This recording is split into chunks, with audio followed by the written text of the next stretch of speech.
Il-Bank APS ħabbar profit qabel it-taxxa ta' 23.9 miljun euro għall-ewwel sitt xhur ta' din is-sena. Dawn ir-riżultati huma rekord għall-APS u jfissru żieda sostanzjali fuq l-ewwel sitt xhur tas-sena l-oħra meta l-bank kien ħabbar profit ta' qabel it-taxxa ta' 9.1 miljun euro bejn Jannar u Ġunju. L-APS spjega wkoll li bejn Jannar u Ġunju tal-2026 il-profit ta' wara t-taxxa kien ta' 16.3 miljun euro. Iċ-Chairman tal-Bank APS Martin Scicluna qal li l-bank hu sodisfatt ħafna bir-riżultati li kiseb u li juru titjib sostanzjali mis-sena li għaddiet.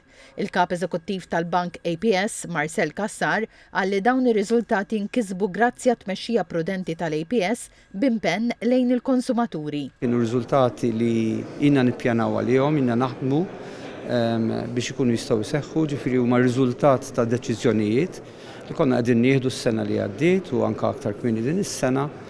Deċiżjonijiet li waslu biex inkabru mhux biss l-operat, imma nkabru wkoll dak li ngħidulu net interest income, ġifieri li huwa s-sors prinċipali ta' revenues ta' liħi li jagħmel il-bank. Iva kienu riżultati rekord, profitti rekord għall-ewwel sitt xhur u nawguraw nispera li dawn dal-andament se jkompli wkoll għat-tieni nofs tas-sena li ġejja. L-uffiċjal kap finanzjarju tal-Bank APS Ronald Mizzi għamel preżentazzjoni dwar ir-riżultati finanzjarji li kiseb il-bank bejn Jannar u Ġunju ta' din is-sena u ħabbar id-dividend net lill-azzjonisti se jkun ta' 0.8 ċenteżmu għal kull sem.